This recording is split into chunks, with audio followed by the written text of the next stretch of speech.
Muy buenas tardes, bienvenidos a su programa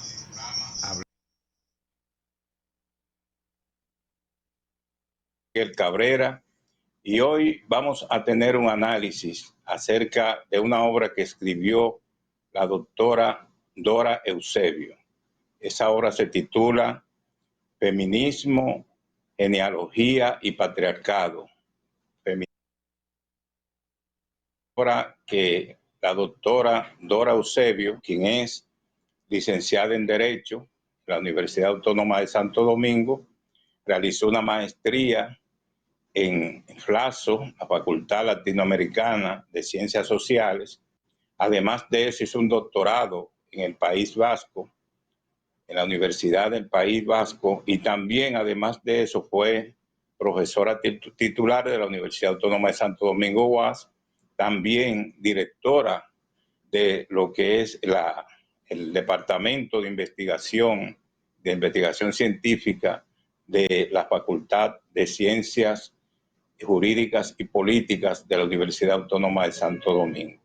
La doctora Dora Eusebio tiene una gran experiencia en relación a la lucha por el derecho de la mujer. Es una feminista crítica que se ha mantenido también luchando y enfrentando situaciones de dificultades que ha tenido el país. Siempre ella se ha mantenido ahí al frente en esa confrontación que siempre de los años 70, 80 y 90 ha venido sucediendo, han venido aconteciendo en la nación dominicana. Dora Eusebio es una militante revolucionaria que siempre ha defendido los mejores intereses del pueblo dominicano. En ese sentido vamos a tener con ella una entrevista donde nos hablará sobre su investigación, ese trabajo que ella tesoneramente hizo, cómo fue que ella indagó acerca del fenómeno que se da del feminismo, el caso del feminismo que se da a nivel mundial en Latinoamérica, en el Caribe y en República Dominicana, una lucha que siempre ha librado a la mujer por sus derechos y que la doctora Dora Eusebio siempre ha tenido la frente en alto en cuanto a lo que es su lucha y su desvelo porque la mujer dominicana tenga siempre un mejor papel y sea tomado en cuenta. Y ese ha sido siempre el accionar de la doctora Dora Eusebio.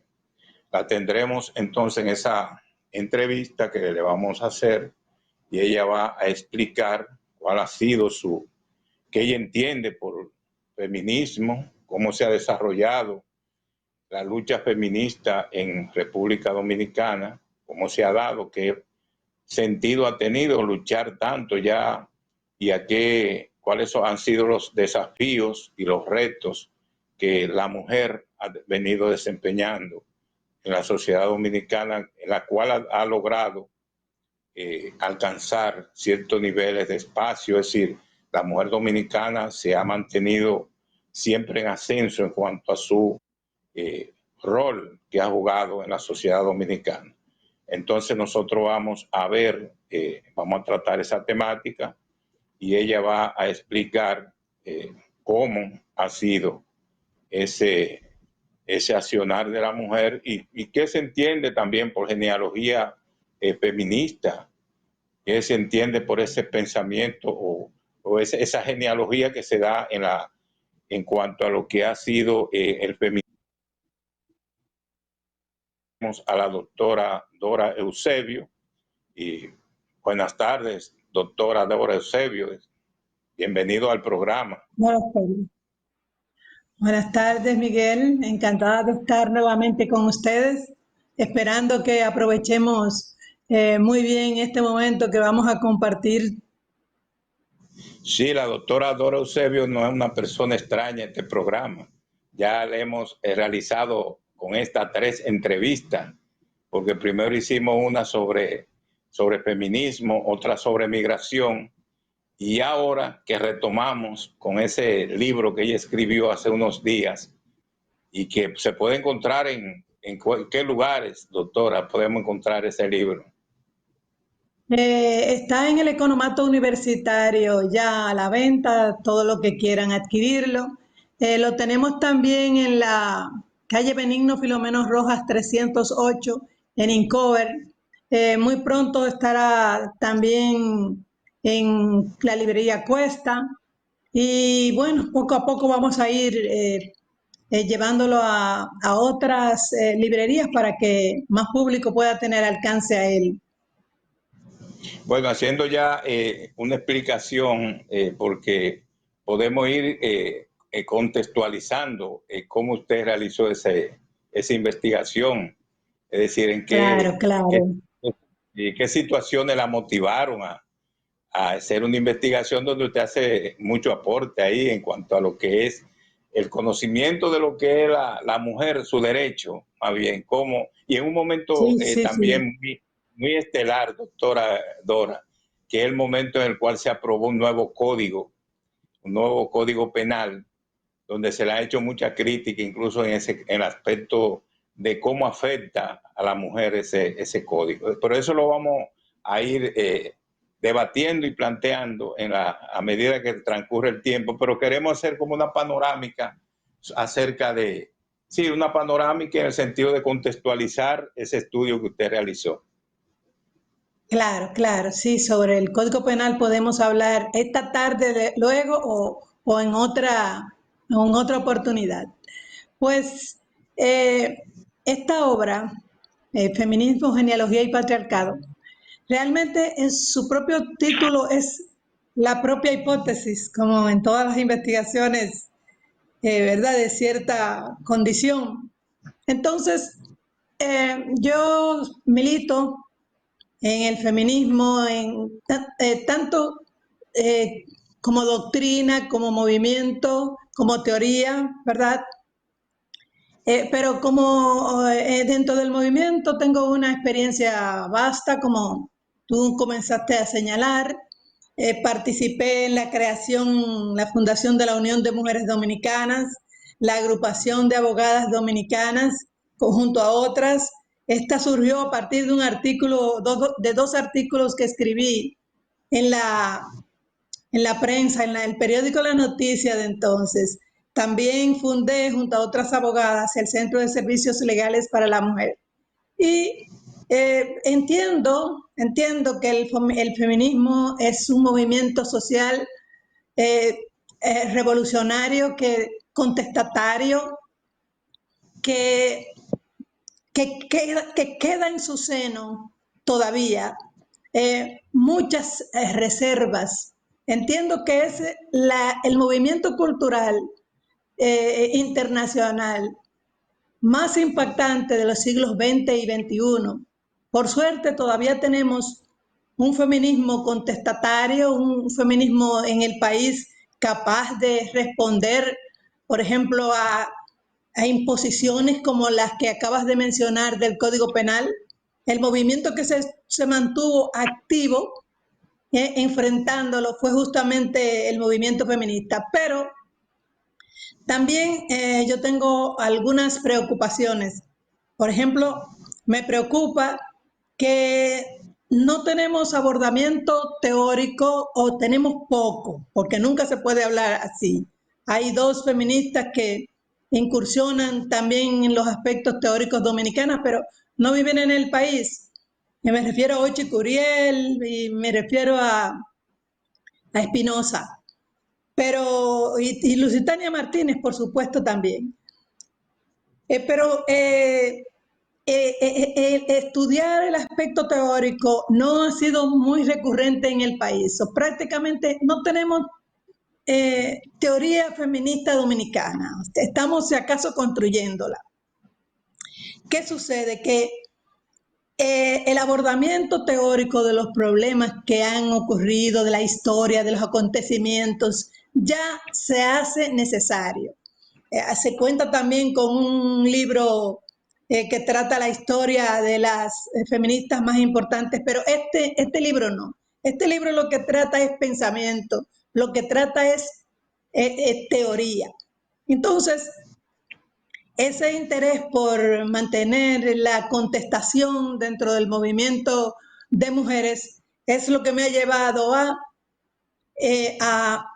escribir este libro, que como también decías, se inició con una investigación en la Facultad de Ciencias Jurídicas y Políticas de la Universidad Autónoma de Santo Domingo. Entonces, estoy detrás de eso, detrás de una teoría capaz de responder a los momentos más difíciles, aquellos momentos de dificultad, aquellos momentos en los que se nos agota la agenda, en que perdemos la autonomía, en que hay injerencia del Estado. Podemos decir que en la actualidad tenemos algunas amenazas, efectivamente.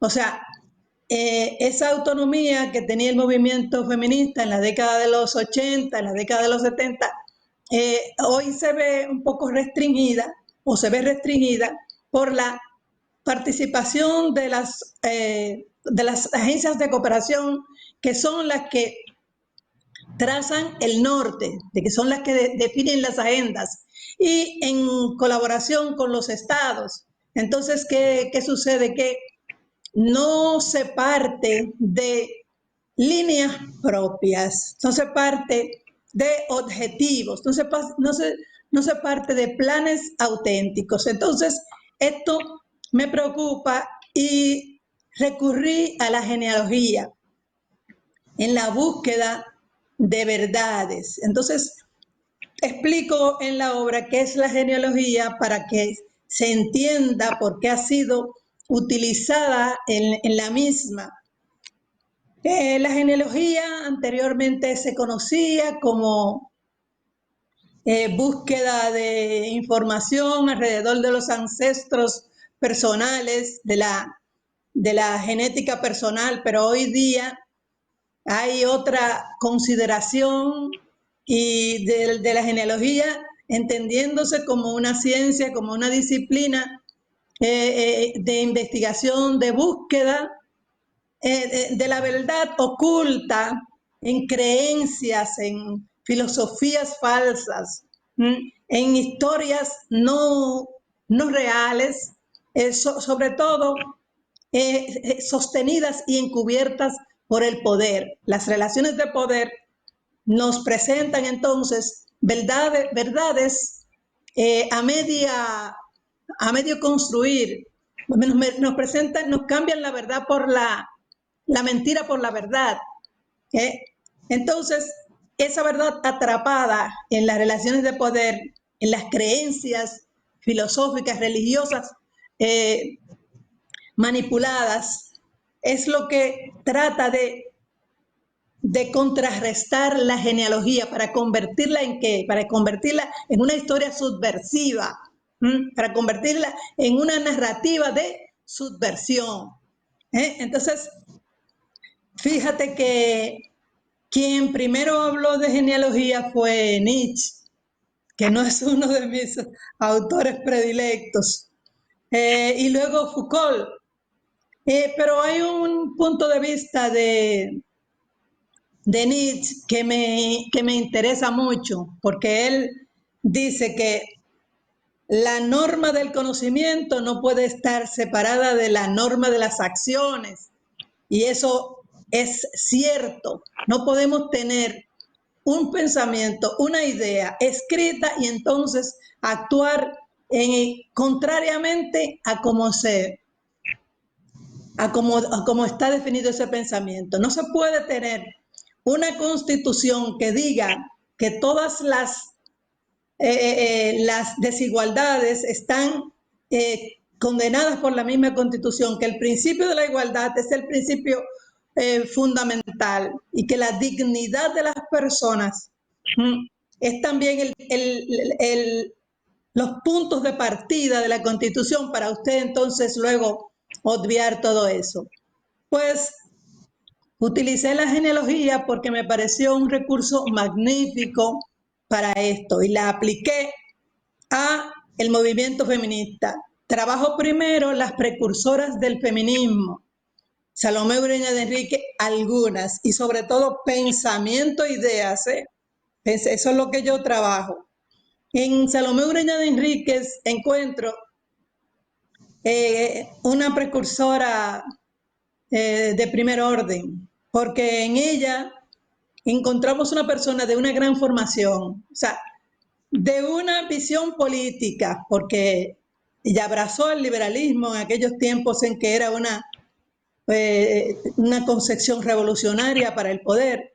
El positivismo también, de la mano de Hostos, como concepción filosófica, además es maestra, es poetisa y participa en la vida política. Y yo quiero aprovechar aquí para decir, los feminismos políticos, todos los feminismos son políticos.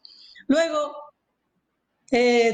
voy siguiendo la ruta y a pocos años, no hay tanta a distancia en el tiempo, me encuentro con Petronila Angélica Gómez, que fue una excelente, o sea, fue la primera feminista dominicana en realidad. Ella crea la Liga Internacional Feminista, la revista Fémina en San Pedro de Macorís, es empresaria, es maestra, es directora de escuela, y a su alrededor se aglutina la intelectualidad de entonces en la revista Fémina.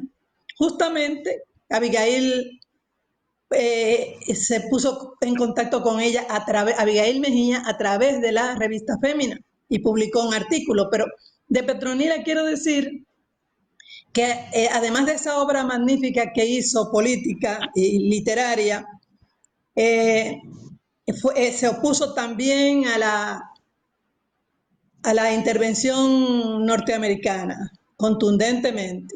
Pero luego, al pasar de los años, Petronila Angélica Gómez escribe un libro a instancia de Delia Weber, su amiga, su gran amiga. Ese libro ella lo dedica a la Feria de la Paz y Confraternidad del Mundo Libre, fue en el 55. Le dedica también un poema a Angelita, la hija de Trujillo, y otro a doña María Martínez de Trujillo. Entonces, el feminismo sufragista dominicano es un feminismo trujillista.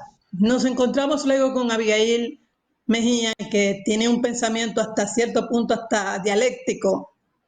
Es una mujer que viene con una gran formación de Europa, también tiene un sobrado argumento y una personalidad muy particular.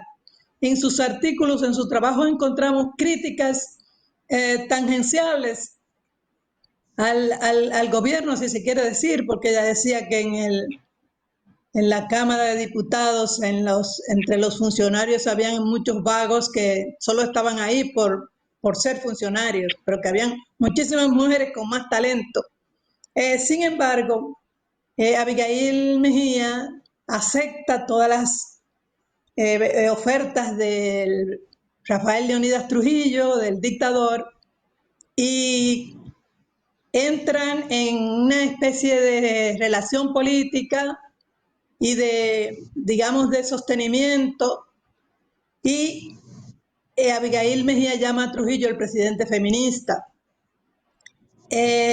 No, y encima de todo esto, la Acción Feminista, que es una organización que ella funda junto a Delia Weber, termina siendo el ala femenina del Partido Dominicano. Entonces, yo creo que el movimiento de las mujeres dominicanas tiene que darle coherencia a su propio pensamiento, porque en ese mismo momento de la historia nos encontramos con las hermanas Mirabal, o sea, las tres heroínas que fueron asesinadas por Trujillo, y todo el mundo lo sabe.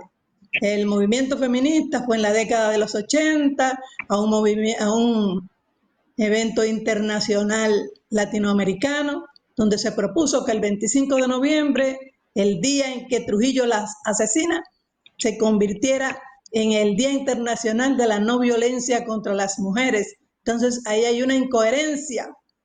Hay una incoherencia porque, de acuerdo a una disposición del presidente Abinader, y esto lo digo con dolor en el corazón, que nadie piense que no me duele, pero es que lo he descubierto y es que lo he trabajado a través de la genealogía.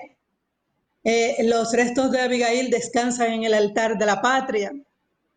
Los de los hermanos Mirabal, no. Yo digo, oh, ¿qué pasará con la historia dominicana? Y el resto se lo dejo a los demás para que sigamos pensando. ¿Qué otro momento importante trabajo? Y es la genealogía del movimiento feminista dominicano transformador. No es lo mismo este movimiento ni a nivel local ni a nivel internacional, porque este movimiento que surgió a partir de la militancia de las mujeres de las izquierdas en estos grupos políticos, en estos partidos de izquierda, es una nueva concepción del mundo que se apodera de todas las mujeres. O sea, ocurre un despertar de la identidad propia, pero un despertar también como ser social. La mujer se descubre como protagonista de su comunidad. ¿Y cuáles son sus aliados en esa lucha que percibe y que ve hacia adelante? Pues sus aliados son los trabajadores, las trabajadoras, las enfermeras, los obreros, las obreras, las maestras. O sea, todas aquellas que necesitan junto con ella el cambio del mundo, la búsqueda de un mundo nuevo y distinto. Entonces, dice Ana Miguel, y estoy de acuerdo con ella, esto permite una variación de 360 grados entre el movimiento feminista liberal y el movimiento feminista transformador. El movimiento feminista transformador enfrenta el sistema capitalista, enfrenta el sistema con el que tiene al día de hoy 200 y pico de años de lucha y de pocos acuerdos. Pero, ¿cuál es el punto de vista más importante de lo que estoy señalando? Pues el tipo de concepción que se tiene sobre la liberación de las mujeres. O sea, se trata de un movimiento, y se discutía mucho en aquella época, se trata de un movimiento de liberación femenina de las mujeres, un movimiento social, o se trata de un movimiento reivindicativo sobre la cuestión sexual solamente. Entonces, ya yo entro también a analizar qué es el patriarcado, el concepto patriarcado. Pues, en principio, cuando surge el feminismo socialista o feminismo transformador, revolucionario, como queramos llamarlo, que es el movimiento que acabo de definir, que surge al calor de las izquierdas a nivel local y a nivel internacional, tiene originariamente una concepción sobre el patriarcado, un sistema de dominio económico, de jerarquía sexual, de apropiación individual, caracterizado por la subordinación de las mujeres y la supremacía de los hombres. Está muy claro que estamos hablando de un movimiento con carácter sistémico. Pero, ¿qué ocurre? ¿Qué ocurre? Que a esa concepción de patriarcado que está unida a la visión marxista, de Engels y de Marx, y algunos me dirán, oh, qué pasada de moda está, hablando de Engels y hablando del origen de la familia, la propiedad privada y el Estado. Y yo me he preparado para decirle, oye, el liberalismo es más viejo, el liberalismo es más viejo que el marxismo y todavía se mantiene como corriente viva entre la mayoría de los países del mundo. Y ahora le llamamos neoliberalismo, pero nadie me hable de que estoy hablando de teorías viejas cuando ni siquiera las que quisieron enfrentar esa teoría de las que voy a hablar a continuación se han referido al marxismo como una teoría en desgaste. No es cierto. Al decir de la misma Malta Hanecker, es la concepción científica más importante y más avanzada y más con mayores elementos para estudiar, para investigar, para conocer la sociedad, la realidad social, en medio de qué, de las diferencias sociales en las que vivimos, porque yo creo que de eso nadie nos engaña. Yo creo que sobre esto nadie nos engaña. Pues digamos cuál es la otra concepción de patriarcado. Esta concepción de patriarcado la define como el conjunto de las relaciones sexuales humanas, organizado de manera tal que las relaciones sexuales son relaciones de subordinación y de opresión contra las mujeres.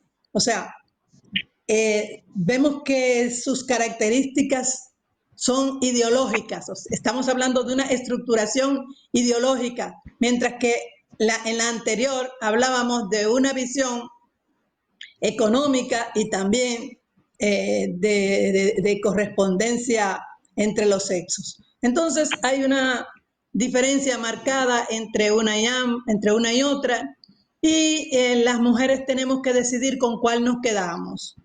Porque si nos quedamos con la última, entonces no caminaremos de lado de los movimientos políticos de avanzada de América Latina, que están desde unas décadas hacia atrás trabajando e intentando recuperar espacios y presencia de los grupos sociales, de las clases con menos ventaja.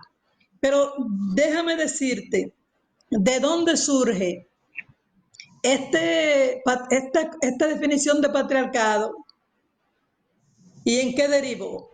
Surgió de Zulami Firestone, que escribió una obra llamada siempre se me olvida, pero ahorita yo me acuerdo. Escribió una obra sobre el sexo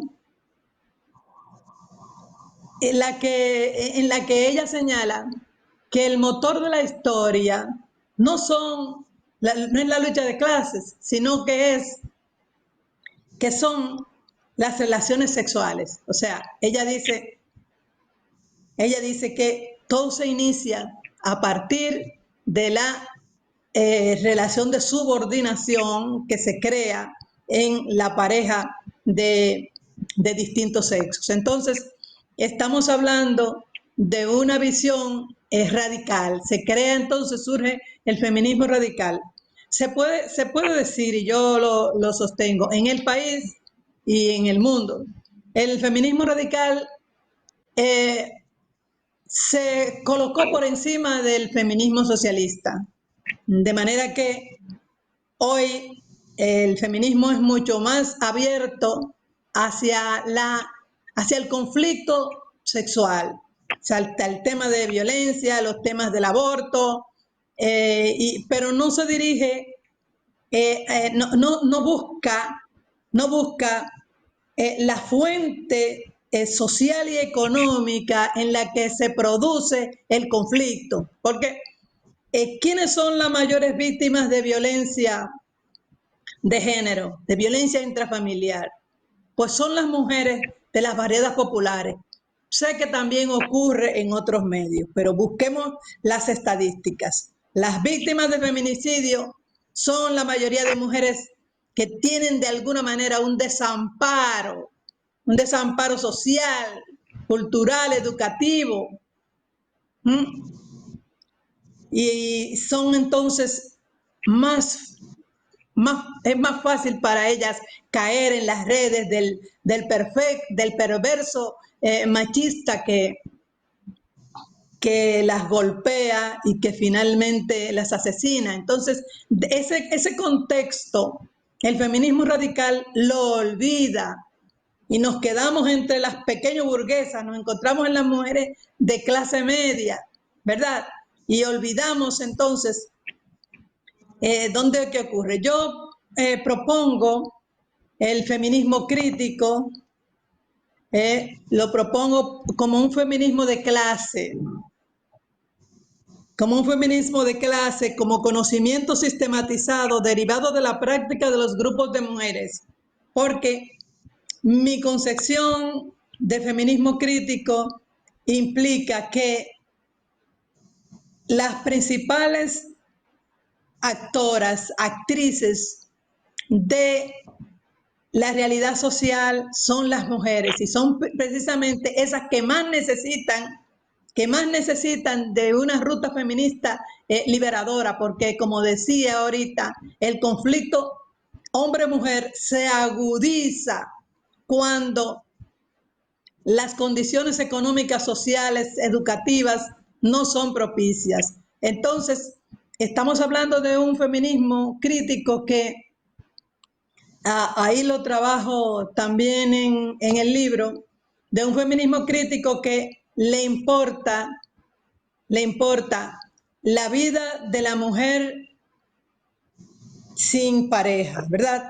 Nosotros vivimos en un país o en una comunidad caribeña en la que se disuelve con más facilidad que en otras partes la relación de pareja y hay muchas madres solteras y hay veces que esa relación de pareja no se construye, sino que ese nacimiento del hijo viene. Entonces hay muchas madres solteras, nosotros lo tratamos en la obra, tratamos también la vida de las trabajadoras de hogar, tratamos la relación de pareja hombre-mujer, porque hay que decirlo que dentro del feminismo, en las últimas décadas, el feminismo se ha ocupado más de la relación lésbica que de la relación entre pareja, entre hombre y mujer. Entonces yo hablo de la relación de pareja, hablo también de la necesidad de trabajar también dentro del feminismo en ese sentido, porque nosotras no hacemos nada con tener un discurso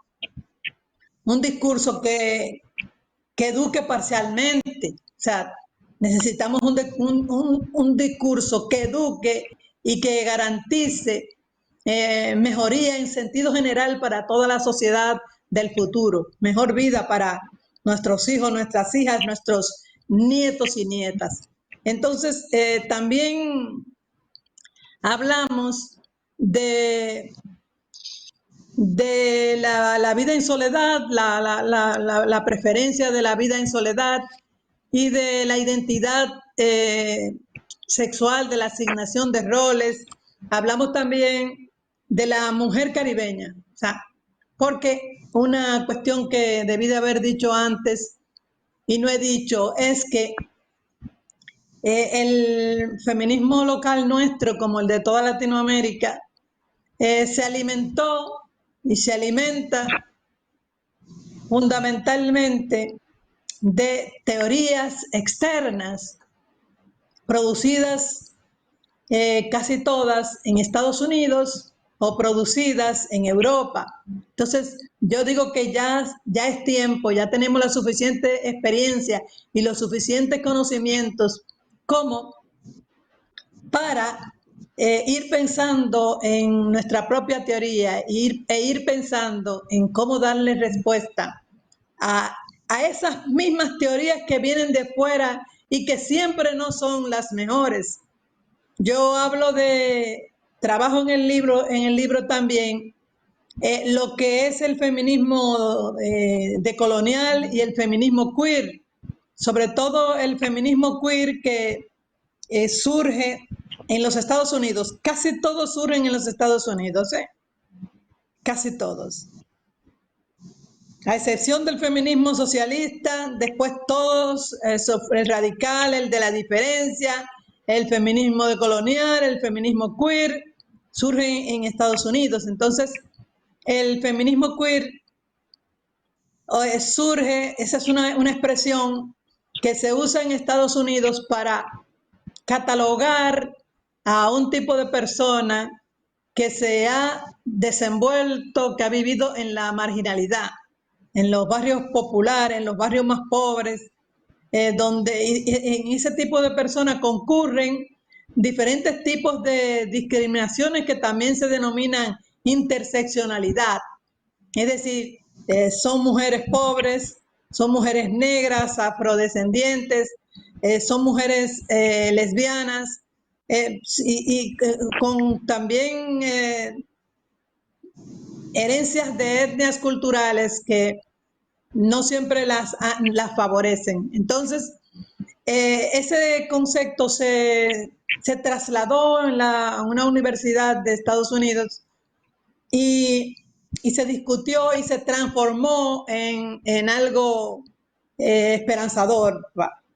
Esperanzador. Bueno, pues este feminismo no reconoce la diferencia entre los sexos porque dice que en la misma ha dejado fuera de lado, o sea, no reconoce el análisis de la opresión sexual, porque entiende que esta ha sido dejada de lado y dejada de lado para aquellas mujeres que tienen tantas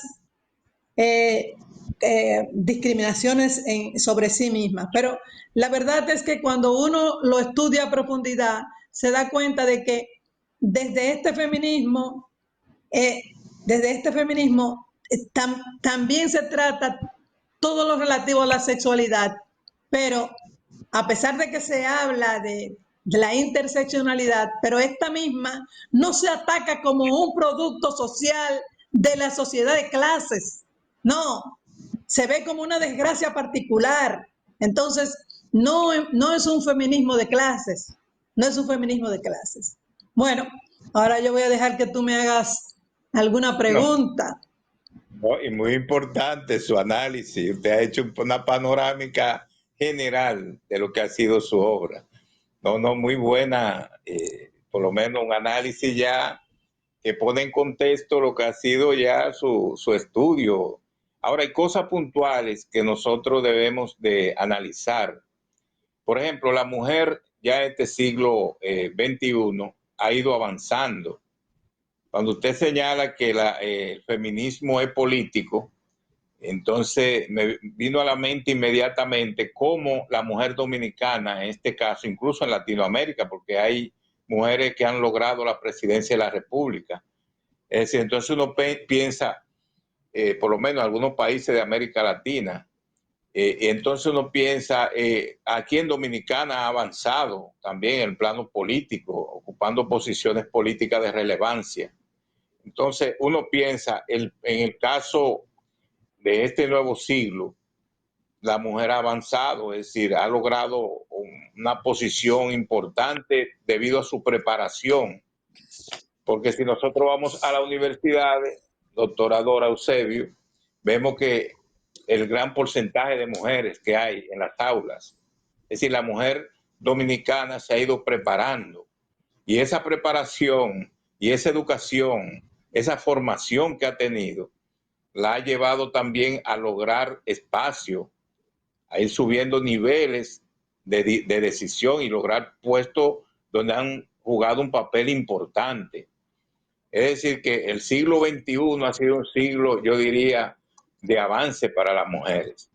No sé cómo te ve esa situación, porque en el siglo XX ya cuando se hace el tránsito al el paso al siglo XXI, vemos que la misma ciencia, la tecnología ha ido avanzando, se ha ido desarrollando, hay cambios significativos en el mundo. La humanidad vive una situación diferente a la que vivíamos en el siglo XX.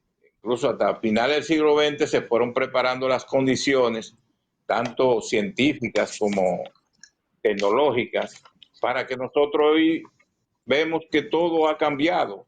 Entonces, ¿qué diferencia usted cree que hay entre la mujer de finales del siglo XX y la mujer ya en este siglo XXI?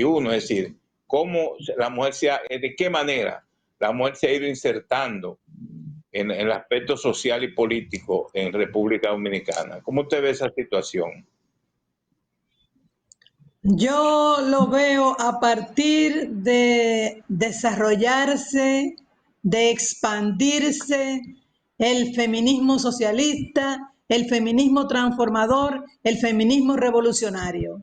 Eso no hubiese sido posible si no se trabaja primeramente desde las izquierdas, y aquí yo me voy a parar para también decir algo que no he dicho. Hubo una ruptura de ese movimiento feminista incipiente que se iniciaba con los grupos de izquierda, porque dentro de estos grupos no había la mejor comprensión alrededor de la problemática de las mujeres en la práctica. Por ejemplo, los temas para ser discutidos se colocaban en agenda en el último punto y no se discutían. También ocurre ¿qué pasaba? Que el acceso a la dirección política era prácticamente vedado y las mujeres que llegaban a la dirección política, y que me perdonen, no, que me escuchen con atención las compañeras que seguramente van a estar de acuerdo conmigo, pero la mayoría eran esposas de líderes de izquierda. Lo que quiere decir que no había confianza en aquellas que no éramos esposas de líderes de izquierda.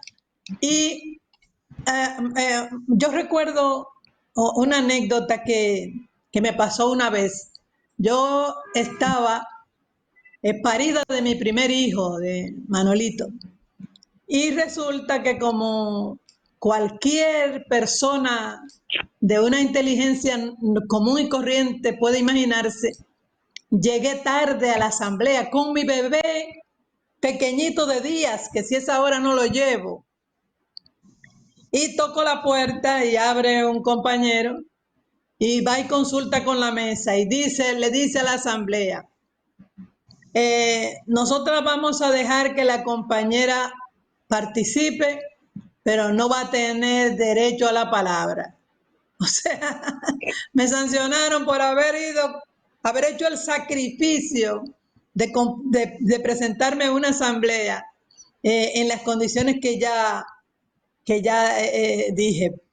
O sea, la discriminación contra las mujeres también estaba presente y está presente en esos grupos de izquierda. Entonces, ¿qué pasa? Que las compañeras que militan en la izquierda se van, o que militábamos, nos vamos a organizaciones no gubernamentales, asociaciones de mujeres, grupos femeninos, feministas, femeninos, etc.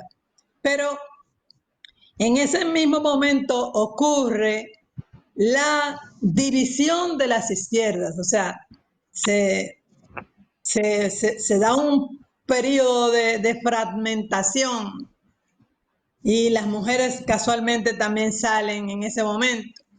Es decir, que sería interesante estudiar la década de los 80, o sea, qué más ocurrió, además de la salida de las mujeres y del fraccionamiento de las izquierdas. Pero yo retorno a tu pregunta y te digo que todo lo que ha ocurrido en el mundo, y eso es uno de los aportes que quiero que haga mi libro, se debe a esto, se debe a que estas mujeres con pensamientos de izquierda se deciden enfrentar el sistema político.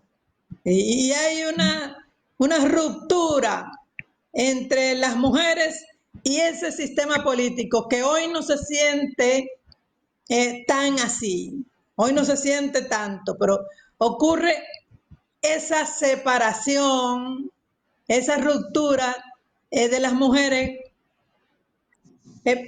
porque en el movimiento de mujeres no ocurre lo mismo que puede pasar en otros. Hay una cuestión de clase muy manifiesta, aunque se puede decir que está presente en todas, en el movimiento sindical y en el ambientalista también, porque los sistemas de dominación se apropian de las sociedades, las convierten en sociedades patriarcales, y cuando desaparezca el patriarcado, desaparecerá todos esos sistemas, todo ese sistema de acumulación y de apropiación, porque son cuestiones que están completamente unidas. Bueno, pues ciertamente,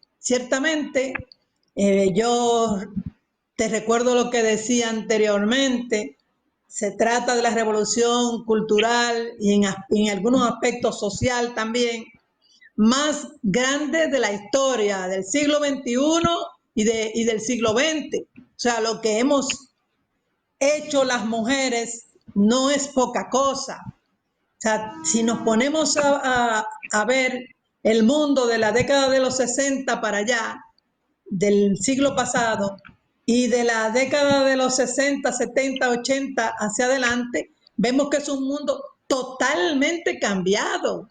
O sea, las mujeres no participaban masivamente en el mercado laboral. La mujer no acudía a los centros de educación e incluso estaba vedado, estaba prohibido que una mujer estudiara en el siglo XVIII, XIX, cuando ya los hombres se van a la universidad a formarse. Las mujeres no tienen ese derecho. Ese derecho aparece con los mismos derechos con el derecho al sufragio y más. Entonces, digo yo, definitivamente, pero es una situación que está completamente diferenciada, la vida que vivió mi madre, a la vida que yo viví y a la que está viviendo. Mi nieta no, porque no tengo nietas, tengo nietos, pero con la que está viviendo ya la otra generación son completamente diferentes. Hoy la mujer tiene derecho a la palabra, la mujer tiene derecho al voto, la mujer tiene derecho a ser elegida y a elegir y ser elegida. O sea, ella tiene derecho a hacer vida política y a ser candidata y a incluso a ser presidenta, como es Claudia Sheinbaum en México, que creo que es una mujer que nos representa muy bien a todas las latinoamericanas y que ennoblece la política a nivel mundial. O sea, es una científica. Los que somos de las ciencias sociales, médicas y de otro tipo, tenemos que sentirnos orgullosos de que por fin una mujer científica esté en el poder. Pero sin embargo, ojo, porque a pesar de que la matrícula de las universidades de nuestro país y de Latinoamérica y de muchísimos países del mundo está muchísimo más poblada de mujeres que de hombres, 70-30 me parece que es en los últimos tiempos, 60-40, 70-30. Sin embargo, eso no se ve en la distribución del poder, en la participación del poder. en la intervención dentro de los organismos de decisión. O sea, hay mujeres que han logrado la presidencia, eso está bien en México, en Honduras, pero eso no quiere decir que el machismo se ha acabado en México, ni quiere decir que se ha acabado en Honduras. Entonces, no sé cómo anda la participación femenina en los organismos legislativos de México, pero sí sé cómo anda en el nuestro. En el nuestro, la participación todavía en el Congreso no llega ni siquiera a 40%, si acaso son 30%. Hace unos años estaba en 24%, en el último estudio que yo hice. Y en la Cámara Alta, mucho menos, o sea, 4 mujeres, no salimos de 3 y de 4. En el tren gubernamental, lo mismo. Y voy a decir algo, también tampoco no es ninguna garantía que en la Cámara de Diputados se cuente con una cantidad de mujeres importante. La mayoría de esas diputadas no nos representan.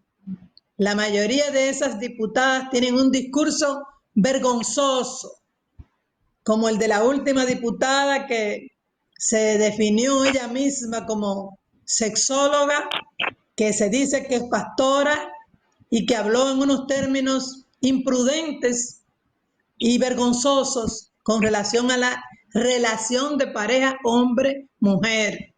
Ella defendió en el Congreso y ahí nadie se sonrojó, ni hubo tampoco protesta de parte de las demás diputadas de que una mujer que vive en una relación de pareja, esposa, decía ella, aunque la unida también es compañera, pero decía que una mujer que está casada con un hombre tiene que tener relaciones con él aunque ella no quiera.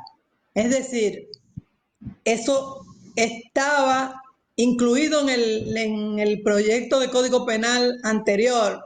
Se trata de una violación sexual cuando la esposa no quiere sostener relación sexual y el marido la obliga, o puede a veces hasta utilizar sustancias enajenantes para lograr el consentimiento de su esposa. ¿Y por qué podemos dudar y apreciar la palabra de la diputada cuando hay tantos esposos que asesinan su pareja? Doctora, lo de menos es una relación obligatoria ante la muerte. Sí, ¿Estás hablándome, Miguel? Sí, vamos a hacer ese tema después en otro espacio, en otro programa, porque ya el tiempo ya pasó, ya se venció. Ya usted sabe, la próxima vamos a tratar ese tema del código. Ok. Sí, que sería un buen tema para tratar. Además de ese libro que usted publicó, le agradezco su presencia en el programa hoy. Y eso está pendiente. Usted sabe que este programa es de usted. Muchísimas gracias, Miguel. Sí, en la próxima vamos a ver si tratamos ese tema del código y todas esas implicaciones que hay. Usted como abogada sabe bien sobre ese tema. Muchas gracias, doctora. Sí. Buenas tardes.